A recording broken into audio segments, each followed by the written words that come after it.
بسم اللہ الرحمن الرحیم۔ معزز ناظرین، آج ہم آیت الکرسی کے فضائل اور ایک خاص عمل بتانے والے ہیں جس سے تمام حاجات انشاءاللہ پوری ہوں گی اور حفاظت بھی ہوگی۔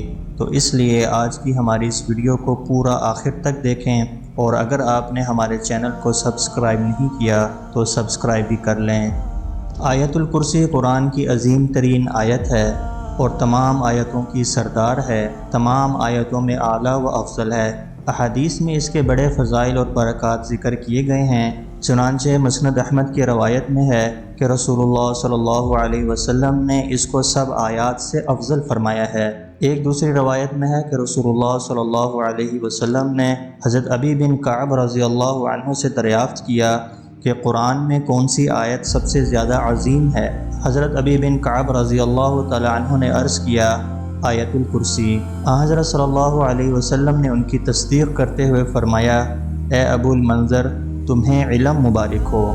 دوسری جگہ پر حضرت ابو ہریرہ رضی اللہ تعالی عنہ سے روایت ہے کہ رسول اللہ صلی اللہ علیہ وسلم نے فرمایا، سورہ بقرہ میں ایک آیت ہے جو سیدہ آیات القرآن ہے، وہ جس گھر میں پڑھی جائے شیطان اس سے نکل جاتا ہے۔ دراصل آیت الکرسی میں اللہ جل شانہ کی توحید، ذات و صفات کا بیان ایک بہت ہی خوبصورت انداز میں بیان کیا گیا ہے۔ تو آئیے سب سے پہلے اس آیت کے معنی اور اس کے ترجمے کو پڑھ لیتے ہیں۔ ترجمہ: اللہ وہ معبود برحق ہے کہ اس کے سوا کوئی عبادت کے لائق نہیں، وہ زندہ اور ہمیشہ قائم رہنے والا ہے، اسے نہ اونگ آتی ہے نہ نیند، جو کچھ آسمانوں میں ہے اور جو کچھ زمین میں سب اسی کا ہے۔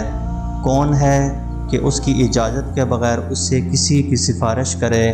جو کچھ لوگوں کے سامنے ہے اور جو کچھ ان کے پیچھے ہے وہ اسے جانتا ہے، اور وہ اس کے علم میں سے کسی چیز پر دسترس حاصل نہیں کر سکتے مگر جس قدر وہ چاہے اس قدر معلوم کرا دیتا ہے۔ اس کی کرسی آسمان اور زمین پر حاوی ہے اور اسے ان کی حفاظت کچھ بھی دشوار نہیں، وہ بڑا بلند اور عظمت والا ہے۔ ایک روایت میں ہے کہ رسول اللہ صلی اللہ علیہ وسلم نے فرمایا، جو شخص ہر فرض نماز کے بعد آیت الکرسی پڑھا کرے تو اس کو جنت میں داخل ہونے کے لیے بجز موت کے کوئی چیز رکاوٹ نہیں، یعنی موت کے بعد فوراً وہ جنت کے آثار اور راحت و آرام کا مشاہدہ کرنے لگے گا۔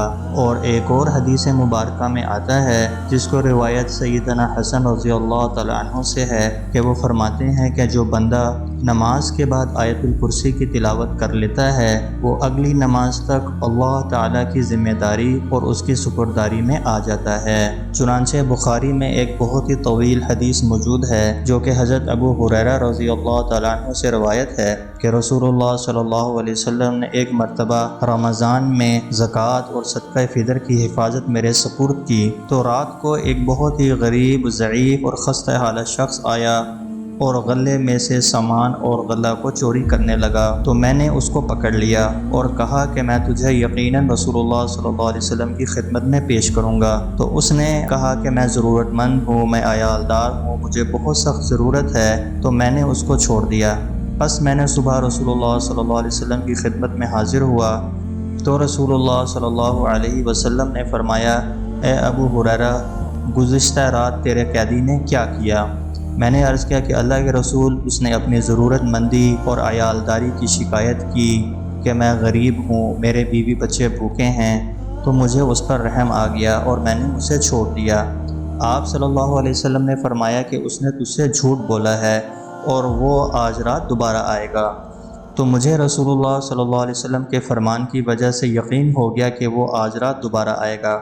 چنانچہ میں اس کے انتظار میں رہا، بس وہ دوبارہ آیا اور غلے میں سے دوبارہ چوری کرنے لگا، تو میں نے اسے پھر پکڑ لیا کہ تجھے ضرور رسول اللہ صلی اللہ علیہ وسلم کے پاس لے کر جاؤں گا۔ اس نے کہا کہ مجھے چھوڑ دو، میں ضرورت مند ہوں اور عیالدار ہوں، میں دوبارہ آئندہ کبھی نہیں آؤں گا۔ تو مجھے اس پر دوبارہ ترس آ گیا اور میں نے اسے چھوڑ دیا۔ بس میں صبح حضور کی خدمت میں حاضر ہوا تو رسول اللہ صلی اللہ علیہ وسلم نے فرمایا، اے ابو ہریرہ، گزشتہ رات تیرے قیدی نے کیا کیا؟ تو میں نے عرض کیا کہ اے اللہ کے رسول، اس نے اپنی ضرورت مندی اور عیالداری کی شکایت کی، تو مجھے اس پر رحم آ گیا اور میں نے اسے چھوڑ دیا۔ آپ صلی اللہ علیہ وسلم نے فرمایا کہ اس نے تجھ سے جھوٹ بولا اور وہ آج رات پھر آئے گا۔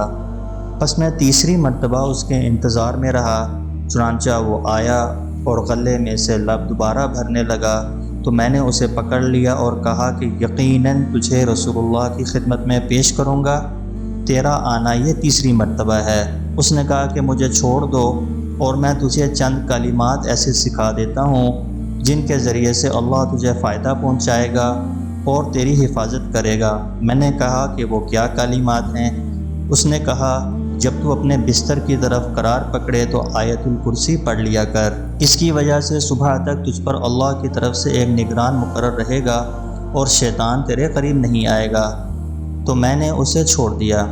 پس جب صبح ہوئی تو میں رسول اللہ صلی اللہ علیہ وسلم کی خدمت میں حاضر ہوا تو آپ نے فرمایا کہ تیرے رات کے قیدی نے کیا کیا؟ میں نے کہا اللہ کے رسول، اس نے کہا کہ وہ مجھے ایسے کلمات سکھلا دے جن کے ذریعے سے اللہ مجھے فائدہ پہنچائیں گے اور میری حفاظت کریں گے، تو میں نے اسے چھوڑ دیا۔ آپ صلی اللہ علیہ وسلم نے پوچھا وہ کلمات کون سے ہیں؟ میں نے عرض کیا کہ اس نے کہا جب تو اپنے بستر کی طرف قرار پکڑے تو آیت الکرسی پڑھ لیا کر۔ تو نبی پاک صلی اللہ علیہ وسلم نے فرمایا خبردار، یقیناً اس نے سچ کہا، حالانکہ وہ خود بہت بڑا جھوٹا ہے۔ اے ابو ہریرہ، تو جانتا ہے کہ 3 راتوں سے تو کس سے مخاطب رہا؟ میں نے کہا نہیں۔ تو آپ صلی اللہ علیہ وسلم نے فرمایا وہ شیطان تھا۔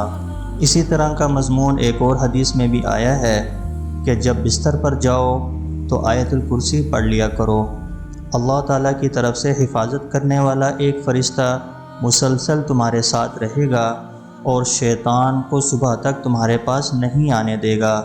نیز اس کی تلاوت تیری اور تیری اولاد کی حفاظت کا ذریعہ بنے گی، نیز تیرے اور آس پاس کے مکانوں کی بھی حفاظت ہوگی۔ چنانچہ اس کے علاوہ اور بھی بہت سے فضائل حدیث کی کتابوں میں موجود ہیں کہ جب بندہ گھر سے نکلتے وقت آیت الکرسی پڑھ لیتا ہے تو فرشتوں کی پوری جماعت اس کی حفاظت کرتی ہے۔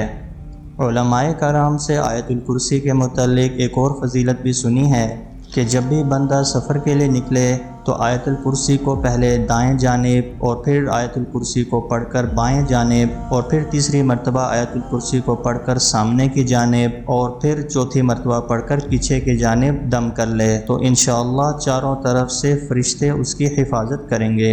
اور آیت الکرسی کے وظائف کے متعلق آتا ہے کہ جو شخص 70 بار اس آیت کو پڑھ لے، کوئی بھی پریشانی لاحق ہو، سخت اذیت ہو اور کہیں پر کام پھنسا ہوا ہو تو 70 بار پڑھ کر دعا کریں، انشاءاللہ کامیابی ہوگی۔ اور اس آیت کو 70 بار پڑھنے کی ایک خاص وجہ یہ بھی ہے کہ اس آیت مبارکہ میں صراحتاً اور اشارتاً 70 بار اللہ کا تعارف موجود ہے، اس لیے اس آیت کو 70 بار روزانہ پڑھیں اور 70 دن تک پڑھیں، انشاءاللہ عروج شروع ہو جائے گا۔ اور عصر کے بعد اس وظیفے کو پڑھنے کا اہتمام کریں۔ شیخ نے یہ بتایا ہے کہ جو شخص ہر روز عصر کے بعد آیت الکرسی کو صرف 7 بار پڑھ لے تو 7 زمینیں اور 7 آسمانوں کا نور اللہ اس کو عطا فرمائیں گے۔ اور اگر کسی شخص پر کسی بھی قسم کا خوف طاری رہتا ہو تو اس کو چاہیے کہ وہ آیت الکرسی پڑھے اور آیت الکرسی کے آخری الفاظ وَلَا يَؤُودُهُ حِفْظُهُمَا وَلَا يَؤُودُهُ حِفْظُهُمَا کا تکرار بار بار کرے، انشاءاللہ اس سے اس کا خوف جاتا رہے گا اور کوئی بھی اس کو شکست نہ دے سکے گا۔ اور اگر چیزیں بھولنے لگیں اور یادداشت میں کمی آنے لگے تو 21 بار آیت الکرسی کو پڑھ کر تیل پر دم کر لیں اور اس تیل سے سر پر مالش کریں، انشاءاللہ قوت یادداشت میں اضافہ ہوگا۔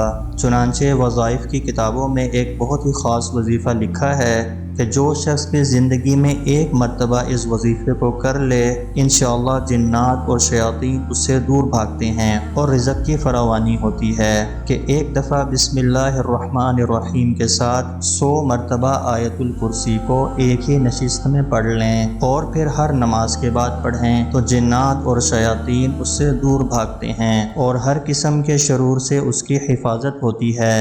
اور ایک اور خاص عمل گھر میں داخل ہوتے وقت کا ہے اور صحابی رسول حضرت عبد الرحمن بن عوف رضی اللہ تعالیٰ عنہ سے ثابت ہے کہ جو شخص بھی گھر میں داخل ہو تو گھر کے چاروں اطراف میں آیت الکرسی پڑھ کر پھونک دے تو اللہ اس کو ہر قسم کی محتاجی سے محفوظ رکھیں گے۔